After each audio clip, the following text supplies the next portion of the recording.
بسم اللہ الرحمن الرحیم۔ بنگش ٹی وی میں خوش آمدید۔ ڈبو اور کالو، یہ بزرگ جن کا میں اکثر ذکر کرتا رہتا ہوں اور جن سے آپ کم واقف ہیں، لیکن ان کے نام آپ جانتے ہیں۔ یہ بڑے ہنس مکھ، خوش طبع اور بدلہ سنج قسم کے لوگ ہوتے ہیں۔ اگر آپ کو زندگی میں کوئی ایسا بابے ملے جو طبیعت کا سخت اور مزاج کے گرم اور سخت گیر ہوں تو سمجھیے گا کہ وہ بابے نہیں ہیں۔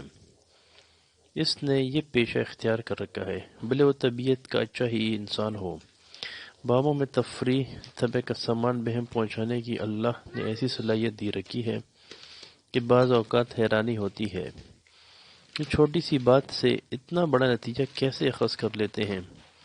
انسان یہ سوچ کر حیران رہ جاتا ہے، انہیں اچھی بات، اچھا وجود، اچھے چہرے، اچھے موسم، اچھے پرندے، اچھا وقت اس قدر مرغوب ہوتا ہے اور اتنا مطلوب ہوتا ہے کہ وہ اسے اپنی زندگی کے دائرے سے باہر جانے ہی نہیں دیتے۔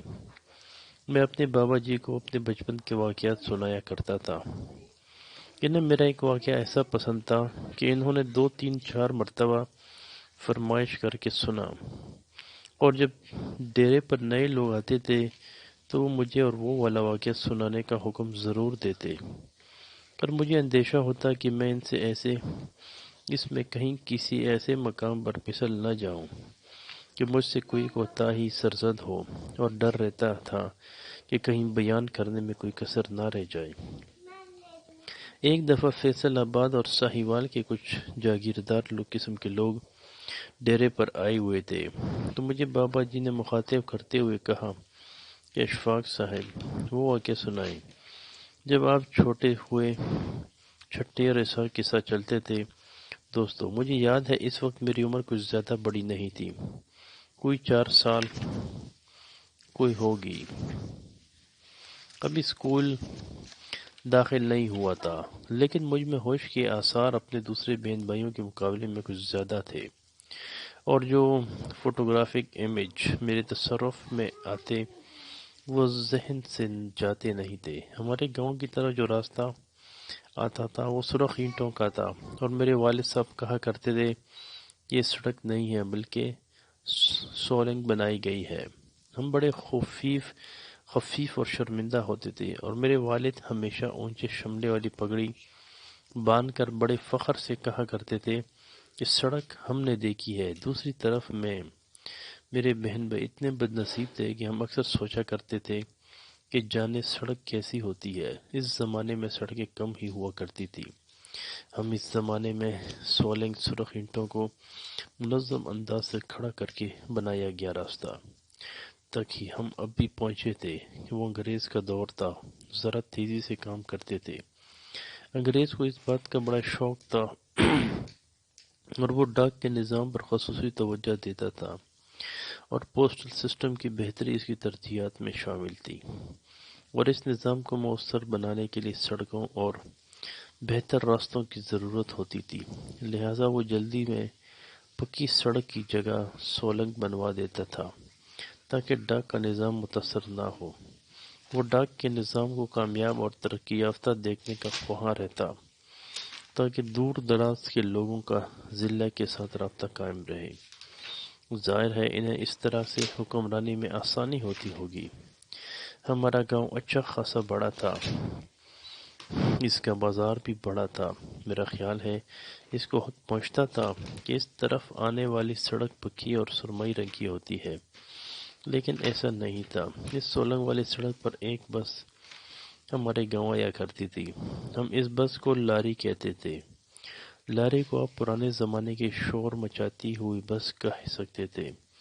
اس لاری کے ڈرائیور کو یہ خاص حکم تھا کہ اس کی سپیڈ تیز نہیں کرنی۔ اگر 25 میل فی گھنٹہ سے اس کی رفتار تیز ہو جاتی تو چالان کر دیا جاتا تھا، اور سرکاری ملیشیا اس ڈرائیور کو خارج کر دیتی تھی۔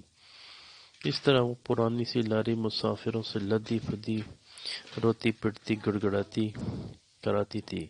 صبح 10 بجے کے قریب گیدڑ بارڈر کالونی سے چلتی تھی، کیونکہ وہاں ایک بڑا کارخانہ تھا، اور وہاں سے ایک ڈاکیا ڈاک کا تھیلا لے کر ہمارے گاؤں اس لاری سے آیا کرتا تھا۔ وہ لاری مسافر اتار کر ہمارے گاؤں سے آگے چلی جاتی تھی، پھر شام کو لوٹتی تھی اور ہمارا ڈاکیا باہر کارا اس میں بیٹھ کر واپس چلا جاتا تھا۔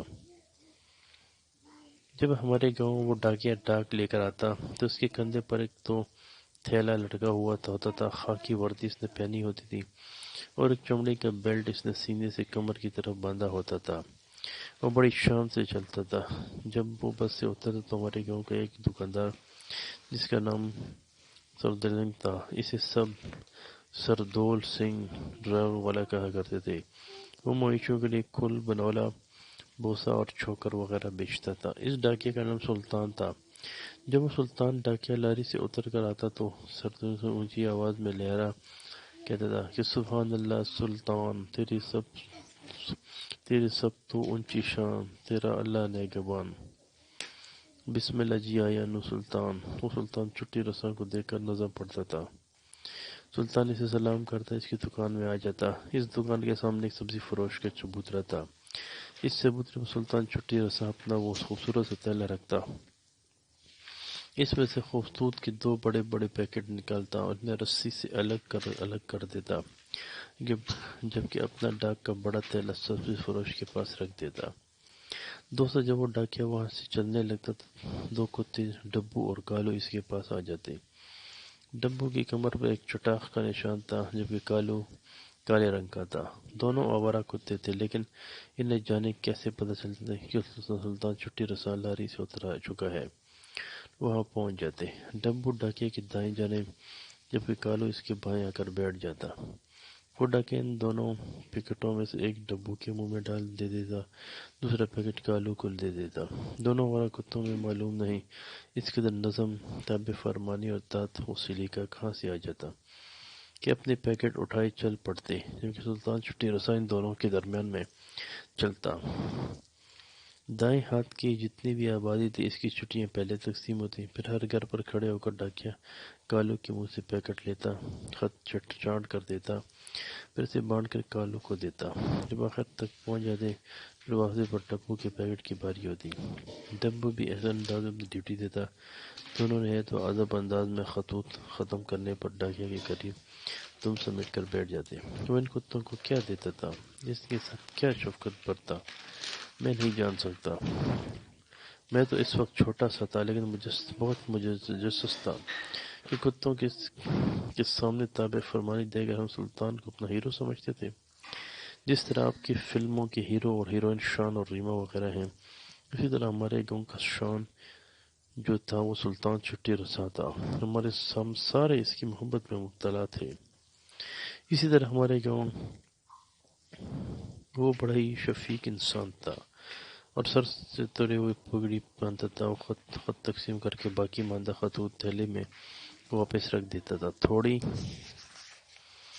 دیر وہاں ستا تھا۔ دوستو، جب تک اس کی لاری نہیں آ جاتی، اس وقت تک وہ دونوں کتے کالو اور ڈبو اس کے حضور میں نائب قاصد کی طرح بیٹھے رہتے تھے اور اس کے جانے تک اپنی جگہ سے نہیں ہلتے تھے۔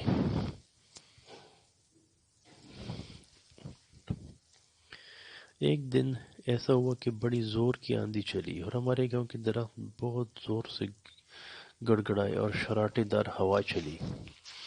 میری نانی جو تھیں وہ چھوٹے قد کی بہت پیاری خاتون تھیں۔ جن کے پاس 3 جوڑے ہوتے تھے۔ ایک وہ دھو کر سوکھنے کے لیے ڈال دیتی تھی، ایک پہنا ہوا ہوتا تھا، جبکہ انہوں نے اپنے تکیے کے نیچے رکھا ہوا تھا۔ میری نانی اس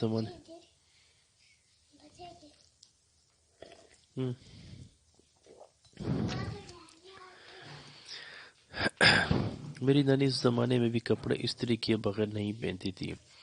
اس کے پاس سلور کا لوٹا اور ایک تسبیح تھی۔ وہ اس آندھی کی بات کرتی تھی۔ یہ بڑی خوفناک آندھی تھی۔ وہ میرے ابا جی سے کہتی کہ کاکا، ضرور کہیں کوئی قتل ہو گیا، کوئی بندہ مر گیا ہے۔ جب میں ابا جی نے کہا کہ نہیں خالہ، کوئی قتل نہیں ہوا، سب اللہ کا فضل ہے، لیکن وہ اپنے موقف پر قائم رہتی۔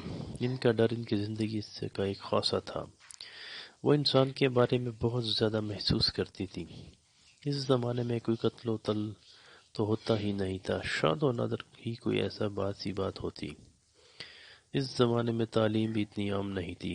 جب تعلیم عام ہوتی اور اخبار چھپنے لگے تو ماشاءاللہ تنزیہ انداز میں 12-14 قتل روز پڑھنے کو مل جاتے ہیں۔ ابا نے اماں سے کہا کوئی قتل نہیں ہوا، لیکن ان کے دل کو بے چینی تھی اور کہنے لگی کہ کسی انسان پر ضرور کوئی حادثہ گزرا ہے۔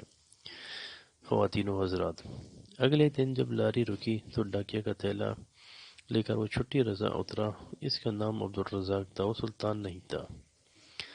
اس نے آ کر ویسے ہی اپنا تھیلا سبزی فروش کی دکان پر رکھا، ویسے اس نے 2 پیکٹ نکالے جیسا کہ اس کو لیکن سے بتایا تھا۔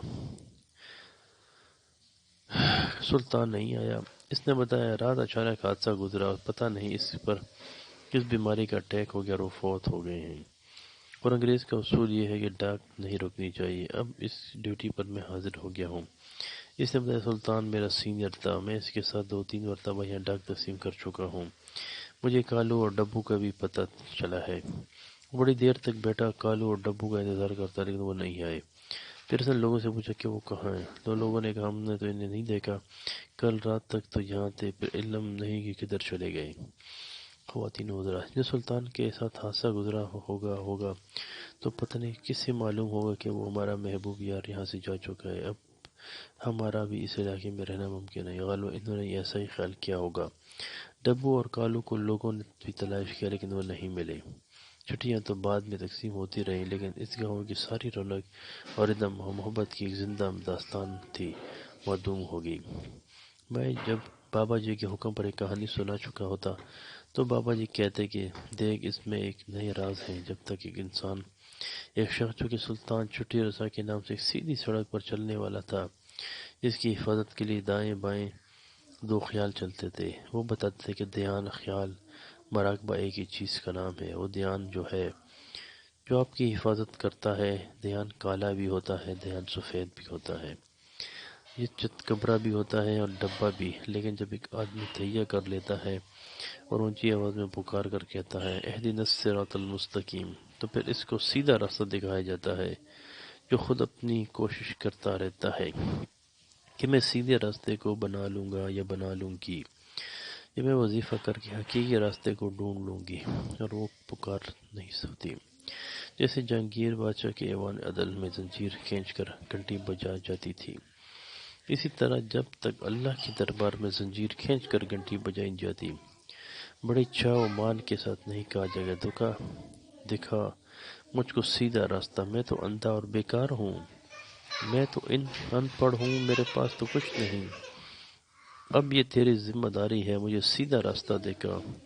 اے اللہ، میری کمزوریاں تجھ پر عیا ہیں۔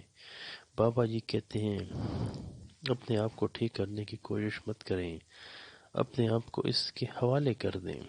آپ نوجوان ہیں، آپ نے گاؤں میں بڈھے بابوں کو دیکھا ہوگا، صبح سویرے کھیس کی پوکل کے مار کے دیوار کے ساتھ لگے بیٹھے ہوتے ہیں، اور جب ان کا کوئی پوتا پوتی پاس سے گزرتے ہیں تو چپڑ کر پکڑ لیتے ہیں اور گود میں بٹھا لیتے ہیں اور کہتے ہیں تیری ماں کو تو کچھ عقل نہیں، شکل دیکھی اپنا منہ بھی نہیں دھویا وہ، اور اپنے اس کیس کو تھوک لگا کر اس پوتے پوتیوں کا چہرہ صاف کر لیتے رہتے ہیں۔ جس طرح بلی اپنے بلونگڑ کو چھٹ کر خوبصورت بنا دیتی ہے، اور دادا بھی اپنے پوتے پوتے کو خوبصورت بنا دیتے ہیں۔ ایسی جب آپ کے خدا کی حضوری میں یا اس کی جولی میں جاتے ہیں تو پکار کر کہتے ہیں مجھے آپ ہی عطا کرو، میں اس قابل نہیں ہوں، اپنی خود صفائی نہیں کر سکتا، لیکن خدا کی خاص توجہ ملتی ہے۔ جب سلطان ایک راستہ اختیار کر کے ایک سیدھی راہ پر چلتا ہے تو پھر اس کی دونوں طرف سے مدد پہنچتی ہے۔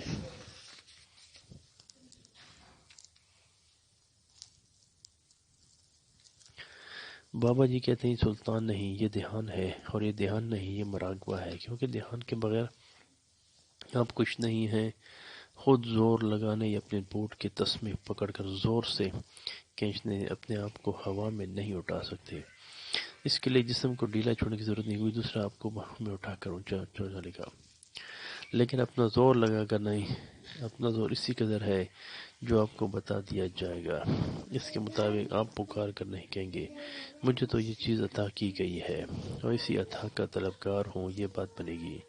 ہمارا مسئلہ یہ ہے کہ ہماری چاہتوں میں اور کہیں چاہتیں مل جاتی ہیں، اور وہ اچھا حتمان پڑ جاتی ہے جس کے لیے ہم یا کوئی اور انسان اتنی ساری خواہش لے کر دنیا میں آیا ہے۔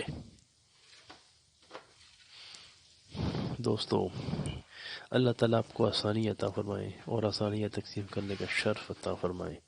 Thank you. Pankaj T V کو سبسکرائب کریں دوستو، اور اپنی یہ ویڈیو اپنے دوستوں کے ساتھ شیئر کریں۔ Thank you. اللہ حافظ۔